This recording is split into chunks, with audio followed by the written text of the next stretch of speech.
Hello boys and girls, and welcome to the second part of our math lesson for today. Again, we are learning lesson 8.7, which is titled Estimate Lengths in Feet.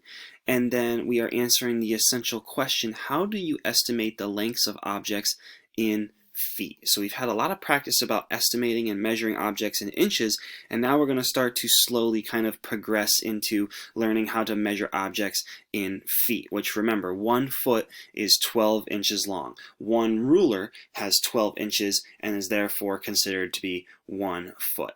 So we're going to start to learn how to estimate measuring objects in feet.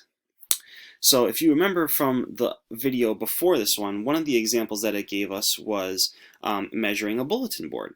And so it says, estimate how many 12-inch rulers will be about the same length as this bulletin board. So if you remember from the video before this, we estimated that this bulletin board was about 4 rulers. So we took one of these rulers here, and then we pretended to add another one, which kind of went in like the middle of the bulletin board. And then we used another one, and then one last one. So we used 4 rulers. And remember, when we count the number of rulers that we use to measure an object, we then learn that however many rulers we use to measure that object is how long it is in feet. So if the bulletin board was 4 rulers long, we can say that the bulletin board was also 4 feet long. Okay? So remember, that's a very key thing to remember, and I'm going to keep continuing to say it for the rest of this this unit, is that 1 ruler is 1 foot. Okay, so 1 ruler equals 1 foot. So if you use 4 rulers to measure something, then that object is 4 feet long. Okay, and some of these other objects that we can measure. So it says, find each object, estimate how many 12-inch rulers will be about the same length as the object. So kind of a funny thing, but before we left for our distance learning, before I left the school on our last day, I actually measured a couple things around in the classroom because I wanted to kind of see if I could maybe move some things around a little bit to kind of help us out a little bit. And so some of the things that I measured in our classroom was your desks. So I took my ruler and I measured your desk, and it took me about 2 rulers to measure your desk. So I used 2 rulers.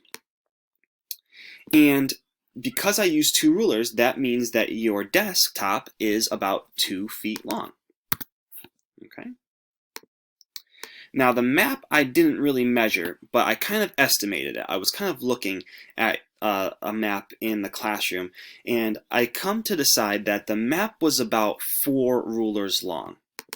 Okay, so I noticed that it was 4 rulers long, and so therefore, if the map is 4 rulers long, then that means that the map is also 4 feet long. Okay? Let's take a look at a couple other objects. So one of them, now we used the window in the last video, but that was just going from the end of the window to the end of, like, there was a chair, I think it was a chair, right? So now we're just going to take a second and think about how long an actual window is. So I'm taking a look at my window right now. You can't really see me doing it, but I'm looking at my window right now that is in kind of my room where I do my office hours and I do all of my teaching. So I'm looking at the window right now, and my window that I'm seeing is probably about a good 10 rulers long. So I have kind of like a double window. So one side of my window, it looks like about 5 rulers long, and same with the other side. So 5 plus 5 is 10. So if we were to estimate that there's 10 rulers going from one end of my window to the other end of my window, then we can also say that my window is probably about 10 feet long. So the number of rulers that you use to measure an object is going to be the same in feet. Okay, so if you use 10 rulers, then that means that the object is 10 feet. Now, a teacher's desk. So I was measuring Mrs. Geary's desk before we left for our distance learning, and I noticed that Mrs. Geary's desk is about 5 rulers long. So because it's 5 rulers long, then that means that we can also say that her desk is 5 feet long. Okay?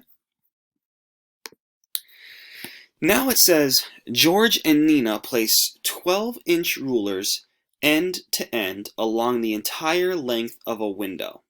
They each use 2 rulers. About how many feet long is the window?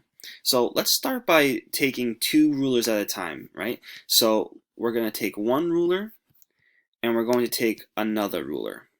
All right? Now remember, it says each student uses 2 rulers. So what we can do is we can say that these 2 rulers here belonged to George. These were his rulers that he used. Okay? And then we also need to have 2 rulers for Nina. So let's add another 2 like this. Okay?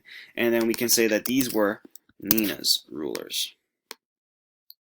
Perfect. So now each student used 2 rulers to measure the windowsill. So 2 from George and 2 from Nina. 2 plus 2 is 4. And as you can see, there are 4 rulers going along the windowsill. Now the last of Nina's ruler kind of hangs off just a very, very little bit, so it's going to be about, right? It's going to be about blank feet long. So remember, they used 4 rulers, so therefore the window must be about 4 feet long. Okay? All right. Got 2 more examples for you. So this one says, estimate the distance from your desk to the door in feet. Then estimate the same distance in inches. So our answers are all going to be a little bit different, right? Because from where we're sitting right now, either you're sitting at a desk or if you're sitting at maybe the kitchen table or whatever, our answers are going to be different in terms of the distance between where we're sitting now doing our work to the door, right? So from what I'm doing is I'm sitting right in my chair in my room, and my door is about, I would say it's about 10 feet away from where I'm sitting, okay? And so I'm going to write 10 feet there. Now, turning that into inches, that's going to be really tough because how are we supposed to count 12 10 times, right? And so what we can do is we can almost say, well, if I take 10 and I multiply it by 12, that's like saying 10 times 12, okay? And so 10 times 12 would be 120. So my inches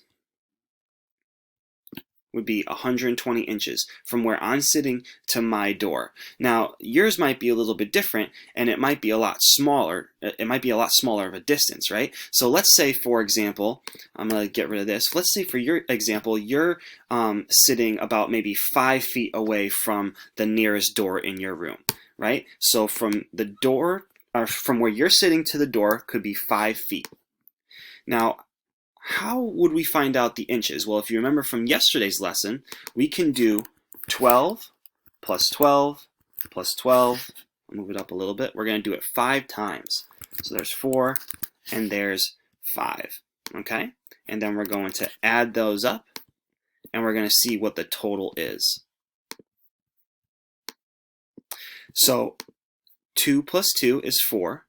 4 plus 2 is 6. 6 plus 2 is 8. 8 plus 2 is 10. So we're going to put the 0 down. We're going to carry the 1 like this.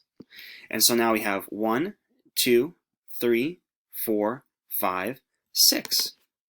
So if you're sitting 5 feet away from the door, you can also say that you are sitting 60 inches away from the door. Okay?